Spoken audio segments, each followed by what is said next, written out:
Hello everyone, and welcome to, or back to the channel. I'm Origin Gaming, and this is episode 2 of my Good Christian Minecraft world.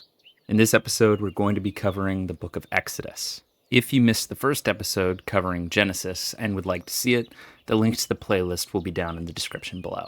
At the end of Genesis, we see that Joseph reunites with his brothers, and all of them continue to prosper in the land of Egypt, until eventually a new pharaoh takes over leadership.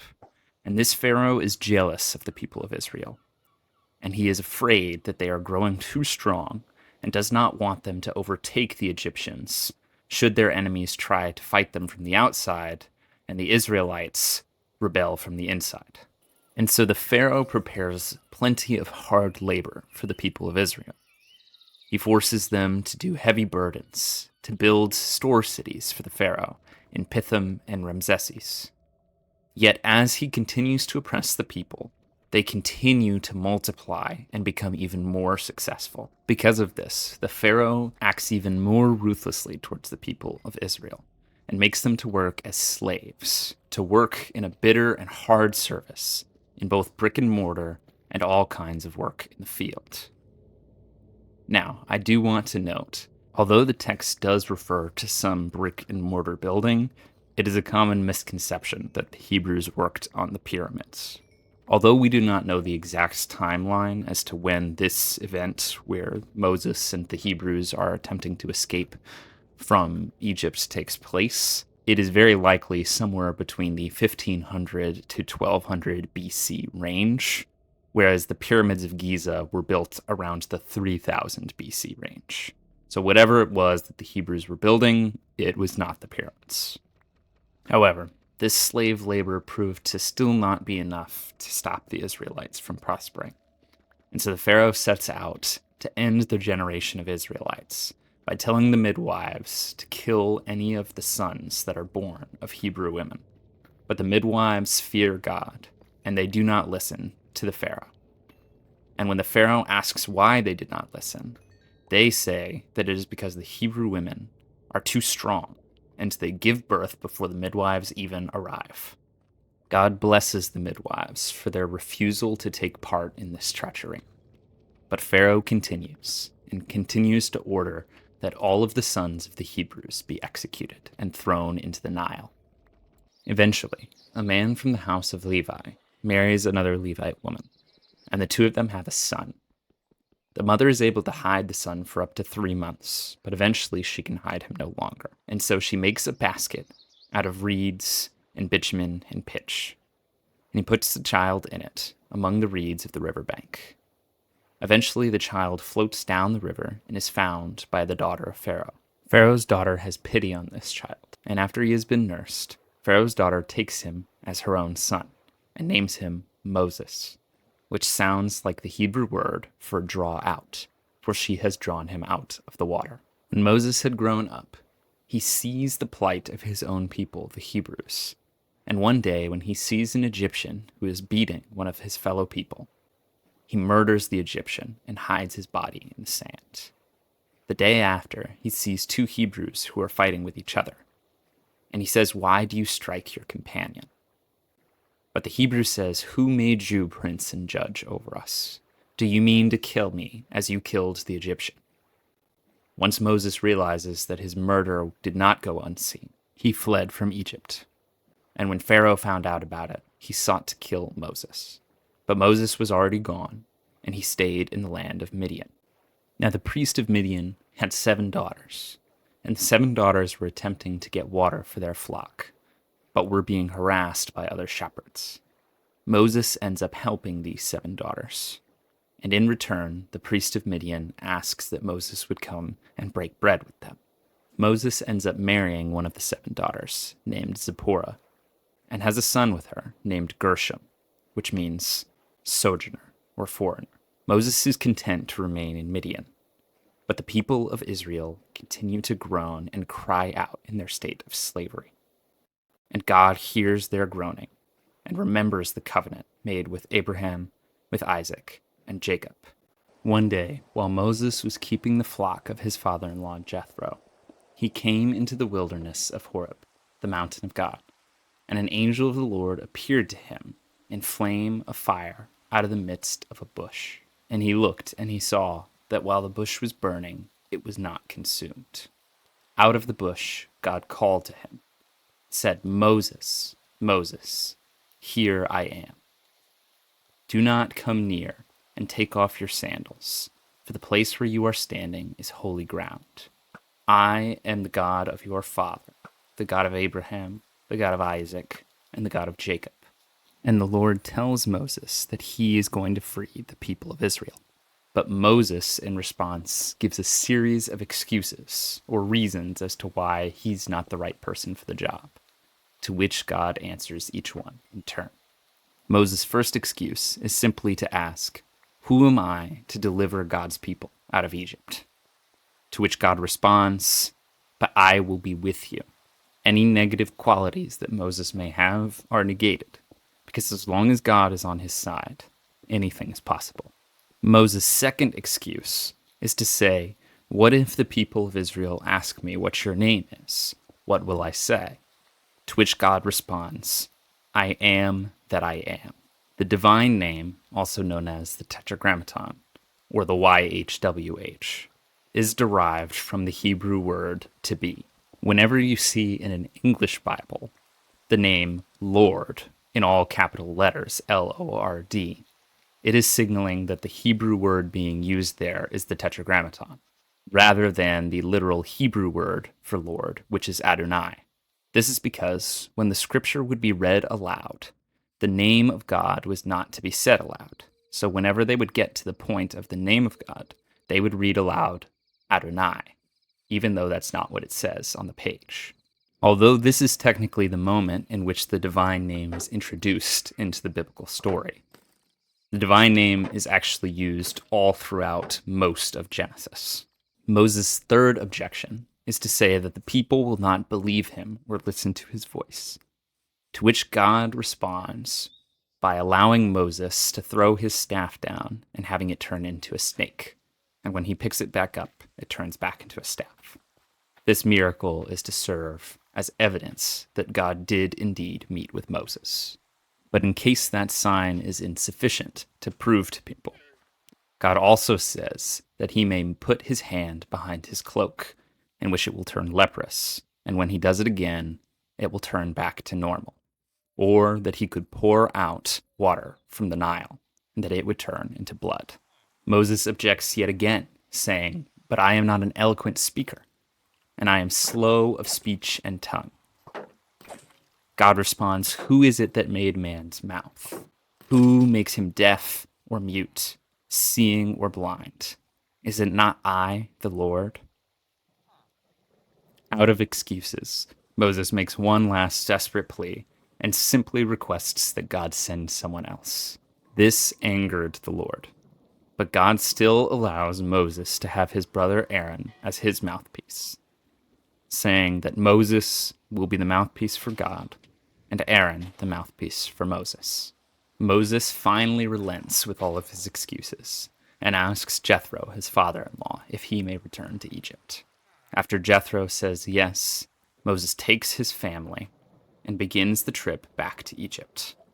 But along the way, while they are staying somewhere, we are told that God intends to kill Moses for some reason, which is not explicitly given. But we are then told right afterwards that after Zipporah circumcises their son, God relents and leaves Moses alone. While it seems quite odd that right after sending Moses on this mission, God nearly kills Moses before he even makes it to Egypt, I think that the point of this story is to show us, one, the importance of circumcision, but also it shows us the faithfulness of Zipporah and her willingness to do what God says, even though she herself is of Midian and not an Israelite. This theme of foreigners at times being more faithful to God than Israelites will come up multiple more times throughout the Bible, and we will address it later. When Moses and Aaron finally arrive before Pharaoh and ask for him to let the people of Israel go out into the wilderness for 3 days to make a sacrifice to their God, Pharaoh responds that he does not know this God, and he will not let the people go. And instead, he is angered by Moses and Aaron's proposition, and so he forces them to work even harder, increasing the amount of work they have to do to produce bricks, and not even providing the straw for them. In this way, in the immediate, the situation gets even worse for the people of Israel. And Moses relents, asking God why he was sent there in the first place if things were only going to get worse for Israel. Despite the initial reaction of Pharaoh, God promises that the people of Israel will be delivered by the mighty hand of God. God speaks to Moses and says, "I am the Lord. I appeared to Abraham, to Isaac, and to Jacob as God Almighty, El Shaddai. I have heard the groaning of the people of Israel, whom the Egyptians have held as slaves, and I have remembered my covenant. Say to the people of Israel, I am the Lord, and I will bring you out from the burden of the Egyptians and deliver you from slavery. I will redeem you with an outstretched arm and with great acts of judgment. I will make you my people, and I will be your God. You shall know that I am the Lord your God, who brought you from the burdens of the Egyptians, and I will bring you into the land that I swore to your fathers." After a bit more complaining from Moses about how Pharaoh would not listen to him, and reading the genealogy of Moses and Aaron, the two of them appear before Pharaoh's court once again to attempt to convince him to let the people of Israel go. Despite the signs that Moses and Aaron perform, Pharaoh's heart remains hardened, and he will not relent and let the people of Israel go. As for this whole question of Pharaoh's hardened heart, and whether or not it is hardened by God or hardened against God, it has become a major talking point in the theological debate about free will and God's sovereignty. Did Pharaoh choose to act unjustly, or was Pharaoh merely predetermined to act in the way that he did? And for that matter, do any of us choose to act unjustly, or are we predetermined to do so? I do not have an easy answer for you, but instead I encourage you to hold those two ideas in tension as we continue through the rest of the story.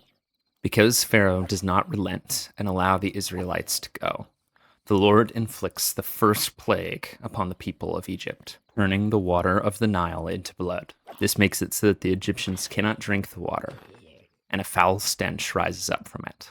The next couple of chapters follow the same pattern, where Moses and Aaron come to plead before Pharaoh.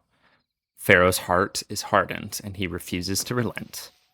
And then another plague happens. Chapters 8 through 10 describe the following plagues. The second plague is a plague of frogs that invades the homes of the Egyptians, and specifically goes into their ovens and kneading bowls, disrupting the processes of making bread. The third plague was one of gnats, something that even the magicians of Egypt were not able to recreate, and so they told Pharaoh this must be the finger of God, but Pharaoh's heart remains hardened. The fourth plague is one of flies that was said to only affect the people of Egypt and not the people living in the land of Goshen, the Israelites. Pharaoh pleaded with Moses to stop this plague and even said that he would allow them to go a short ways away into the wilderness to make their sacrifices to the Lord. But after the flies disappear, he goes back on his promise. The fifth plague was the killing of the Egyptian livestock, and yet the livestock of the people of Israel remained. The sixth plague was one of boils, and the seventh plague, hail. Just as with the plague of flies, Pharaoh originally says that he will let the people go, and then once the hail stops, he goes back on his promise yet again. The eighth plague was one of locusts that consumed the crops of the Egyptians, and the ninth plague, a plague of darkness that fell over the land for 3 days. Only the land of Goshen had light for the people of Israel. After the ninth plague, Pharaoh once again almost relents, saying that the people of Israel can go, but their flocks and their herds must remain behind. When Moses says they must have them, for they need animals for their sacrifices, Pharaoh says, "Get away from me, for if I see your face again, you shall die." To which Moses responds, "As you say, I will not see your face again." The 10th and final plague is warned ahead of time, as it is by far the most consequential: the death of every firstborn in the land of Egypt. This is said to stretch from the firstborn of the throne of Egypt all the way down to the firstborn of the cattle. Chapter 12 begins by giving the instruction for the practice and celebration of the Passover, before even retelling the actual story of the 10th plague and of the exodus of the people of Israel. This event marks the beginning of the Jewish calendar, and it is said that in this month, on the 10th day, each household is meant to take a lamb according to their father's house, and if the household is too small for a lamb, then they will gather with their nearest neighbor to together have a lamb. And on the 14th day of the month, the whole assembly of the congregation of Israel will kill their lambs at twilight, and they will take the blood of the lambs and put it on the doorposts. And they will eat of the flesh of the lambs, roasted on the fire, with unleavened bread and bitter herbs. They are not to eat any of it raw or boiled in water, but roasted, and none of it should remain until the morning. Anything that remains in the morning should be burned. Following the memorial of the Passover, the people of Israel are said to eat unleavened bread for 7 days, and they shall remove the leaven from their households. This is said to be a statute and a day of remembrance, so that the people of Israel would never forget that the Lord their God delivered them from Egypt. Finally, the Lord fulfills the promise, and at midnight the Lord strikes down the firstborn of all the land of Egypt, from the firstborn of the Pharaoh who sat on his throne, to the firstborn of the captive who was in the dungeon, and even the firstborn of the livestock. Pharaoh rises up in the night, he and all his servants, and with a great cry, he summons Moses and Aaron, and says, "Up and go out from among my people. Take your people and go to serve the Lord, as you have said.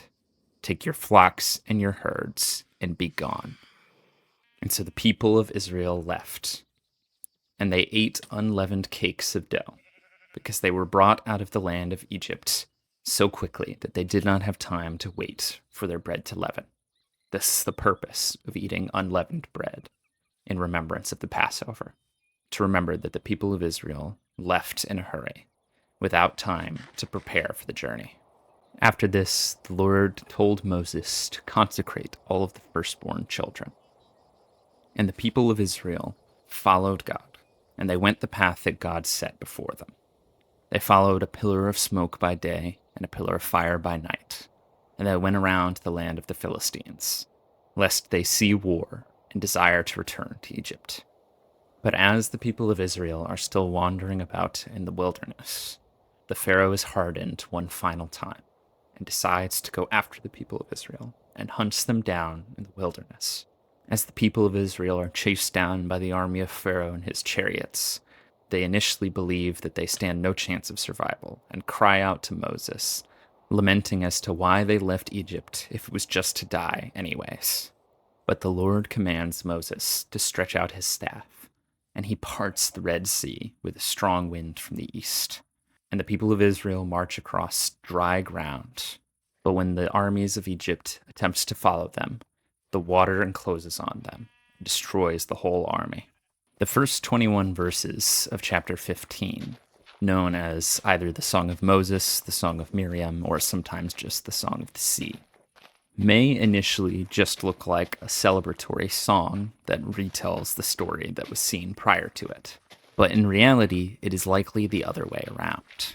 The Song of the Sea reflects an older version of the Hebrew language than the prose of the chapters around it. This is because, at the time, the process of writing was a lot more complicated than we often think of it as in the modern world.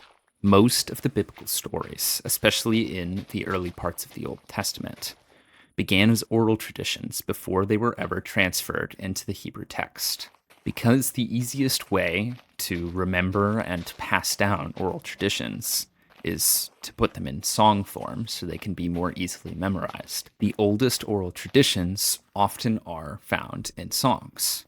This is a theme that we will continue to see throughout the rest of the Bible, but especially in the books of the Old Testament that recount the history of Israel. What this means is that whenever you see instances of songs while you're reading the Old Testament, and those songs tell the same story as the prose that surround it. Most likely, the song is older than the prose, and the prose is an expansion and a collection of other oral traditions that expand on the story that the song itself tells, as is the case here with Exodus.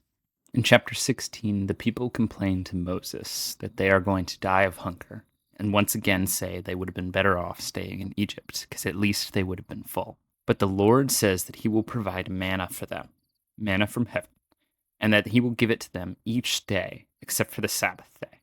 And on the sixth day, they will receive a double portion, so they have enough to not have to work on the Sabbath.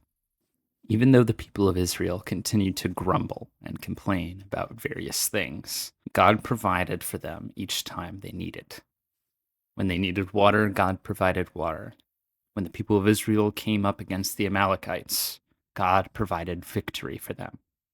Eventually, Moses' father-in-law, Jethro, meets them while they are out wandering in the wilderness, bringing Moses' wife and his 2 sons with him. Moses greets him with kindness and with a kiss, and after talking with his father-in-law, Jethro, he receives the advice that he should no longer be trying to arbitrate all of the community's problems on his own, but rather to appoint others to act as judges for the sake of the community. On the 3rd new moon, after the people of Israel had left Egypt, they finally came to the wilderness of Sinai, where they made camp, while Moses went up the mount to commune with God. God makes a promise to Moses, saying that so long as they follow their covenant and keep the promises, then the people of Israel shall be treasured among all people, and they would be a kingdom of priests and a holy nation. Then God also gives instruction to Moses to share with the people of Israel in order to keep themselves safe in the presence of the holiness of the Lord, when the Lord is to come down and to give them their covenant. Then the Lord speaks to the people of Israel and gives them the 10 Commandments, beginning by saying, I am the Lord your God, who brought you out of the land of Egypt and out of the house of slavery. First, you shall have no other gods before me. You shall not make for yourself a carved image of any likeness of anything that is in heaven above or on the earth below. You shall not take the name of the Lord your God in vain. Remember the Sabbath day and keep it holy. 6 days you shall labor and do your work, but the 7th day is a Sabbath to the Lord your God, where you must not work. Honor your father and your mother, that your days may be long in the land that the Lord your God has given you. You shall not murder. You shall not commit adultery. You shall not steal. You shall not bear false witness against your neighbor. You shall not covet your neighbor's house, or their wife, or their servants, or their ox, or donkey, or anything else that belongs to their neighbor. A couple of things to note about the 10 Commandments. Only 3 of the 10 Commandments are about things you should do, while the other 7 are about things you shouldn't do. The 3 things that should be done are fairly straightforward: worshiping the Lord God alone, remembering the Sabbath, and honoring your parents. Now, what exactly it looks like to remember the Sabbath will be a debate for rabbis all the way through the time of Jesus and even unto today. But otherwise, these 3 commands are fairly straightforward. Not taking the Lord's name in vain is not really in reference to being a potty mouth, but rather about taking oaths in the name of the Lord and not being true to the oaths you're making. The commandment not to murder is a Hebrew word that can also include non-voluntary or non-intentional deaths that are caused by negligence, so similar to what we would consider in English manslaughter. What is clear is that God is not asking the people of Israel to be complete pacifists, as there are plenty of instances in which God either allows or even commands for killing to take place. The 10th commandment, not to covet your neighbor's things, is sort of a combination between not stealing and not committing adultery, while also saying that you shouldn't even attempt or think about taking those things, let alone just acting on it. After the Lord has given the 10 Commandments, God once again reaffirms that the people of Israel are not to make gods of silver or gold, and then gives them some instructions as to how to act in terms of altars and burnt offerings. Across the next couple of chapters, more laws are added to the covenant with God. Rather than going through each of the laws listed individually, I will just say that the general theme of the next couple of chapters is the theme of restitution. If one person wrongs another person, then they are due some sort of compensation for restitution of that wronging. One law that I do want to note from these chapters, as this theme will continue to come up later on throughout the Hebrew Bible, is the idea that the people of Israel should not oppress the foreigner or the sojourner that dwells with them. And the reason behind that is because they understand what it's like to be a sojourner in a foreign land, for they were mistreated when they were in Egypt. In the latter half of chapter 23, God details the coming promise of the land of Canaan and allow them to defeat the Canaanites currently in the land. After making these promises to the people and giving the laws that the people of Israel must follow, the covenant is confirmed, and God tells Moses to come up the mountain in order to receive tablets of stone with the commandments for the people of Israel. Over the next several chapters, God details all of the things that Moses needs to pass on to the people of Israel in regards to the building of the tabernacle, the courtyard, the Ark of the Covenant, and the priestly garments, as well as the rules for consecrating priests. The Israelites got impatient, waiting for Moses to return from the mountain. And in their impatience, they asked Aaron to make them gods to go before them, to which Aaron gathered up their various pieces of gold jewelry, melted them down, and created a calf made of gold. When Moses returned down the mountain to the people of Israel, he was furious and threw and broke the tablets of the testimony given to him by the Lord. Moses called any who were faithful to the Lord to his side, in which he was joined by the sons of Levi. He then commanded them to go out and kill some of the ones that had disobeyed God, to which they did. And for their willingness to blot out this transgression, Moses told them that today they had been ordained for the service of the Lord.